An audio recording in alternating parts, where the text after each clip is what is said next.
Hello everyone, welcome to this session on electromagnetic fields and transmission lines. Myself Dr. Sohail Rana, and today we are going to discuss very important topic of this subject. The entire subject is summarized in the topic what we are going to discuss today. As we know that in this subject we have to study mainly the four fantastic alphabets related to fields and vectors. Those are E, H, D and B. E is electric field intensity, H is magnetic field intensity, D is electric flux density and B is magnetic flux density. For these four vectors there are four equations. Those are given by Maxwell. Yes, we are going to study about Maxwell's four equations. These four equations summarize the entire electromagnetic field concept. So there will be a question related to Maxwell's equation where you may be supposed to answer or derive the equations in point form and integral form. So today we will divide this session into two parts. In first part we will see the derivation of first two equations, equation 1 and equation 2. In this session we require the knowledge of del operator and Stokes theorem, divergence theorem and topics related to density, which we have recorded and shared earlier in the topic named the details of del operator and related terms. So let us begin with this session. As we know that we are representing a point P, that is our charge, which is a tiny object. If we zoom it for 3D illustration, we are imagining it as a big sphere. This charge is core of everything in our branch. Maxwell's equations are also dealing closely with the behavior of charge. One charge, a single charge, is represented by Q. If we have so many charges placed in one after one, it will constitute a line, and this line will have number of charges. Its density will be given by rho L, that is the line charge density. If we connect so many lines together, then it will become a surface. So in that case, the charges enclosed in that surface will be termed as rho S, that is surface charge density. And if we connect so many surfaces together, we will get a volume. In that, the charges will be considered as rho V. So it's all about charge and number of charges present in our setup. So first two equations of Maxwell's are related with the Gauss law. What Maxwell did actually, he used the earlier derived equations and modified them, and he removed the inconsistencies in them. So there were earlier scientists, their equations were already existing. So three scientist equations Maxwell's have taken.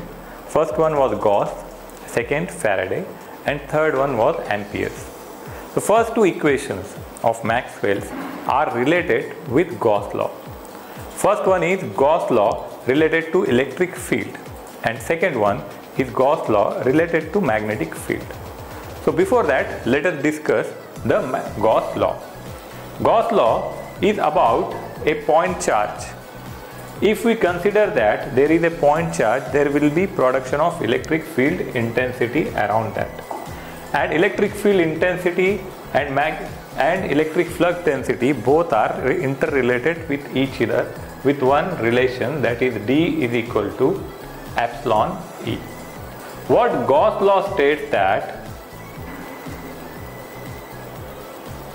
if we have a charge enclosed in a closed surface, then the total this charge going outward will be equal, the total electric flux enclosed in that closed path will be equal to the charge enclosed in that.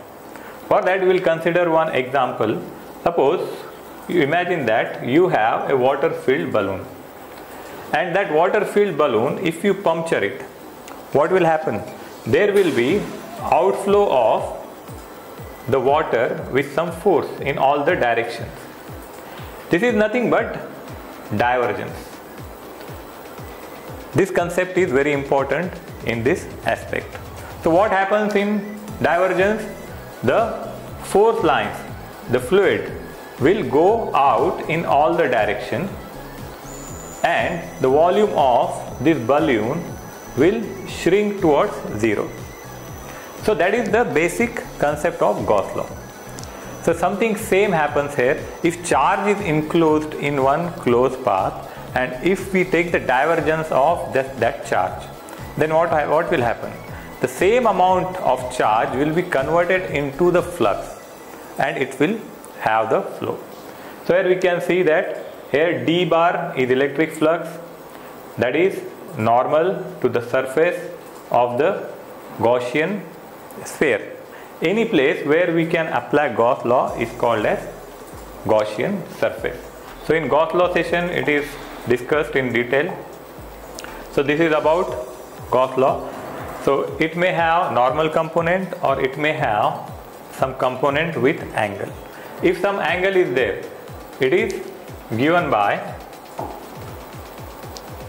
say, d bar dot ds bar cos theta, and if its horizontal component will be given by d bar dot ds bar cos theta. So flux lines are invisible lines. They are not physical like charges. Electric field intensity, magnetic field intensity, D and B, all of them are the force lines. They don't have the specific mass like an electron will have, like a charge will have. So those are the lines created out of charges, but those are not the actual charges. So there may be the lines of D entering in some surface and exiting from that surface. So we may consider the bottom and top surface of the system. So if we mathematically derive the Gauss law, it states that del dot D, that is the divergence of electric flux density, will be equal to, it is directly proportional to the outflow of forces, that is nothing but charge Q. At the same time, the differential volume will go down. So it is basically charge per surface. So divergence of D will be outflow of the charge enclosed, at the same time volume shrinks to zero. So same thing we have to prove. We will see the derivation. Now Maxwell's first equation statement is any closed surface enclosed with charge will have equal amount of electric flux density going out. So let us begin with this derivation. So what we have to derive the statement. If we write mathematically we can write it as closed integral of d bar dot ds bar is equal to the charge enclosed in that. So from here we have to derive the point form of Gauss law. Gauss law for electric field intensity. This is nothing but Maxwell's first equation. So for that we will apply the divergence theorem, because there is a dot product, so it is related with the divergence. So we will apply, say, divergence theorem on LHS. So what is divergence theorem? Divergence theorem is used to convert the surface integral into volume integral. So here we can see d bar dot ds bar. ds bar is a surface. So here we have surface integral. So how we convert it? It's very simple. We will take divergence of the force is d bar. So here we can write divergence of d, that is del dot d, and this ds will be converted to volume, that is dv, and this integral double integral or surface integral will be converted into triple integral for volume. So this expression we can write equal to Q. Now we can explore the Q. What is Q actually? So let us call it equation 1, and this side let us explore more details of charge Q. So for charge Q, we'll use the relation of densities. In density class we have discussed it in more detail. So charge, suppose we have volume. In this volume, charge is enclosed, that will be called as rho v. And what will be the amount of rho v? Yes, it is directly proportional to the creator. Who is creating this charge density? Charge itself. So it will be, say, dq for this differential volume, and its surface area is dv. So from here, if we want to calculate equation for dq, what will be dq equal to? This term will go this side, so it will become dq is equal to rho v dv. This is for differential charge dq. To find out overall charge, so what we will do to find out total q? We will take integration of this term, so that we can find out q. So q will be equal to, this is volume, so there will be triple integration of rho v dv. Let us call it equation 2. So we can keep equation 2 value of q in equation 1. So we can compare. You can see, in place of q we will keep the value in terms of volume charge density. So what we can write here? Say here we have volume integral of del dot d into, once again I will write. So here we have volume integral of del dot d into dv equal to, again, volume integral of rho v dot dv. So now we have made same type of integral at both the sides. So this side also volume integral is there, and that side also volume integral is there.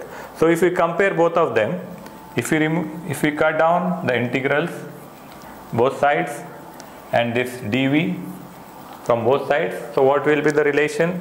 We will get del dot d is equal to rho v. This is nothing but Maxwell's first equation. So Maxwell's first equation, you can remember it as, this is based on the Gauss law for electric field. So this is about Maxwell's first equation. Now Maxwell's second equation is also related to dot product. So first two equations will use dot product, and next two equations will use cross product. Likewise we can remember. First two equations are related to Gauss law. One is related to electric field, second one is related to magnetic field, that we will see. So for that I want you to imagine the magnet. So suppose here we have a magnet. So here we have one magnet. Magnet will have the north pole and south pole. So all of us might have played with the magnet in childhood. What is there? There are flux lines around the magnet. We cannot see them. We cannot even feel them. But if we put some object like small pin around the magnet, what it will do? It will attract it. That means there is a proof of there is some kind of force around that. What we have to find out is divergence. Divergence is some kind of outflow from one single point. Like a sun, it emits light in all the direction. Like the example of balloon, if we puncture it, it will flow in all the direction, right? So these are the example of divergence. Now if we imagine the divergence of a magnet, divergence basically it starts from a single point. So if we imagine a magnet, divergence of a magnet, say we will have north pole and south pole. So what we require? We require a single pole. From single point it should go out. For that we have to separate north pole and south pole, because at present there is a bipole and these force lines are continuously moving around these two poles. So to get the divergence, basically the concept of divergence, we have to cut it into north pole and south pole. But if we cut it down, is it possible to get separate north pole and south pole? You break a magnet. So what will happen? North, south? No, we don't get again north and south. Again there will be production of another pole. Even if we make 1000 pieces of a magnet, then also we cannot separate the south and north pole. Or every time there will be generation of these two poles by default. So that is the basic concept we can easily remember. So mathematically what it says that a magnetic flux density closed in a surface, that is B bar dot ds bar, will be equal to 0. So from here we can derive the point form. So again we will take the divergence. We will apply divergence theorem because we have that dot product. So divergence theorem, what it do? He will convert this surface integral into volume integral. This force will take with del dot, so it will become del dot B. This ds will be converted to volume component, that is dV, and RHS is 0 as it is. So if we shift this term here, it will become 0. If we study for del dot B, what it will be? It will be del dot B is equal to 0. So this is Maxwell's second equation, where magnetic field divergence is 0 for a closed path. So these two equations, how we have to remember? The Maxwell's equation 1 and Maxwell's equation 2. Equation 1 is related to electric field. What is electric field intensity? It is D, del dot D is equal to rho v, and Maxwell's equation 2 is related to magnetic field, where it is del dot B is equal to 0. Both of them use divergence theorem. Both of them are related to Gauss law. One is related to Gauss law in electric form, and another one is related to Gauss law in magnetic form. So this is about Maxwell's first two equations. Now in coming session we will discuss another two Maxwell's equation, and based on that there are some sub questions which may be asked. So that also we will discuss in the coming session. So thank you very much. Have a good day. So first equation was del dot D. Second equation was del dot B. Both of them used divergence theorem. Both of them are related to the densities. We have seen that del dot D is equal to rho v and del dot B is equal to 0. Both of them are based on the Gauss law.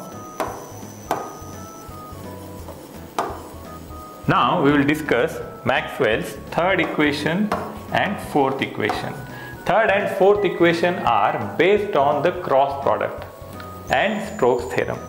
So first two are related to divergence. Second two are related with Stokes theorem.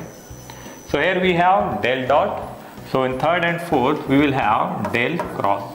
So first one, in cross product we will take electric field intensity, and fourth one will see the expression for magnetic field intensity. So what is their answers? That is part of our discussion. So let us begin with the third equation. Third equation is based on the Faraday's law of electromagnetic induction. So based on this topic, there may be two questions. First question may be to explain the Faraday's law of electromagnetic induction and explain it in detail. Second question will be part of the Maxwell's equation. So let us revise the Faraday's laws. There are Faraday's two laws. First law states that whenever a conductor is placed in a varying magnetic field, an electromotive force is induced. If the conductor circuit is closed, a current is induced which is called as electric current. So here you can see in the diagram. On the same line, second law states that an electromagnetic induction that induces EMF in a coil which is equal to the rate of change of flux linkage. So in this diagram you can see there is a conductor with the coil wounded on itself, and it is in the proximity of the magnet. So if we move the magnet, and there will be cut off these flux lines around this conductor, we can observe that there is a production of current. Some EMF will be created, that is nothing but the voltage. This produced voltage will constitute the current. The equation which is important here, which will be the beginning of our Maxwell equation, is given by this electromotive force EMF is equal to minus N d phi by dt, where phi is magnetic flux, N is the number of coils, say 1, 2, 3, 4, 5, 6 and so on. Negative sign indicates that these flux lines opposes the direction of this current. So based on this Faraday's law, we have to derive the equations for Maxwell's third equation. So let us begin with the discussion. So we will call this equation as, say, V EMF, which is produced by the magnetic field. That is given by, say, minus N d phi by dt. For simplicity, let us consider that there is only one turn, say N is equal to 1. So what will be the expression? This expression we can write as V EMF is equal to minus of d phi by dt. Now let us focus on this phi. What is this phi? This is magnetic flux. So if we want to explore it in terms of a surface, let us imagine there is a surface, and this surface having some differential value, that is ds. So magnetic flux density is given by B. Who is the creator of magnetic flux density? The creator of magnetic flux density is flux itself. So this will be equal to the flux enclosed by this small differential surface, that is, say, differential phi. So we can write B is equal to d phi, this is the cos, by the surface area, that is nothing but ds.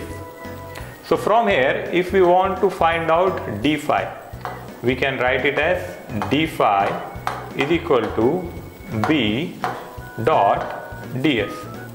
So for vector field, we can write a bar on the head of vectors. So it will become d phi is equal to B bar dot ds bar. Now if we want to find out the whole flux due to the bigger surface of which this small differential surface may be part. So for the entire surface S, where there is entire flux phi, we can take the integration of RHS. As it is differential surface will have double integral. It will be B bar dot ds bar. So let us call it equation 1, and this is equation 2. Now if we keep this value of equation 2 phi in equation 1. So how we can modify this one? We can write the new value for V EMF it will be equal to minus d by y dt, and in place of b we can write surface integral of b bar dot ds bar. If we take this d by dt inside, we will get a partial term. So we can further modify this v EMF as it will be equal to, say, minus of closed integral surface integral. Inside that we will get, say, dou b by dou t dot ds bar. So this is our equation number 2. Now this is expression of voltage. We want to relate it with electric field intensity. What is our ultimate task? Our ultimate task is to find out del cross E, that is curl of electric field intensity. So for that we have to somehow bring the electric field intensity term. So if you remember the basics of electric field intensity, so that I will draw here. If you remember the definition of electric field intensity, we had two definitions of electric field intensity. One is E is equal to force per charge related to the Coulomb's law. Then another one is electric field intensity is volts per distance. If we consider a current carrying conductor of differential length L, it will have a differential charge placed in that. So in that case, this expression can be written as E is equal to, say, V by L. For differential length we can write it as dL. For dL there will be differential volume. So from here what we can say, if we want to find out the V, this V we can write as E dot dl.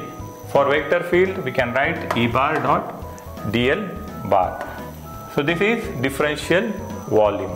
So if we want to find out the overall value of voltage, what we have to do, we have to take integration of RHS. So it will be E bar dot dl bar. So now this is another expression for voltage in the circuit. Now we'll call it as, say, equation number 3. So we have equation number 2, which is also voltage, EMF voltage, which is equal to minus dou b by dou t dot ds bar, and we have another expression for voltage, which is V is equal to integral of E bar dot dl bar. So if we compare expression 2 and expression 3, what we can write? We can write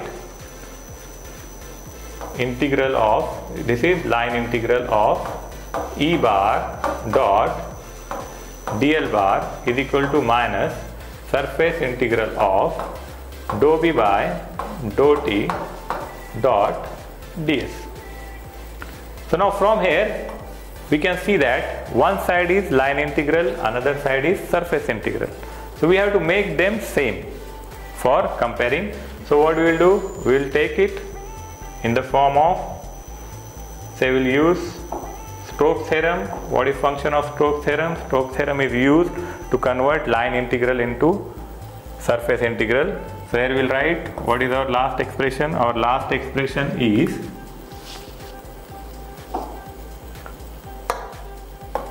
say line integral of E bar dot dl bar is equal to surface integral of minus dou b by dou t into ds bar. Now let us call it some equation number 4. Now applying Stokes theorem, so that we can make this one as surface. So if we apply Stokes theorem, what Stokes theorem says, we can convert this line integral into surface integral by taking the cross product. We can convert line into surface by taking cross product of the vector that is E bar. So this dl will become ds.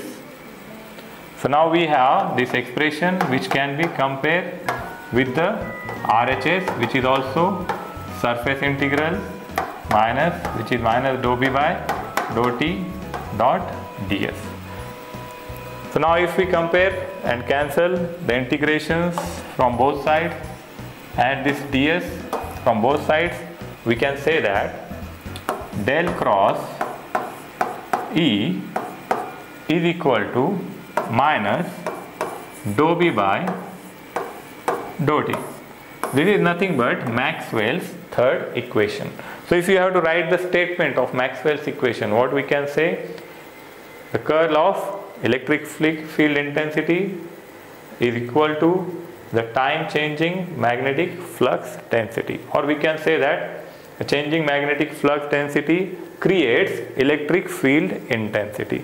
So it simply says that whenever there is magnetic field, there will be production of electric field. That is the simple Maxwell's third equation. Third one is based on the Faraday's law of induction. Now let us discuss the fourth Maxwell's equation. Fourth Maxwell's equation is based on the Ampere's circuital law. On this topic there may be two questions.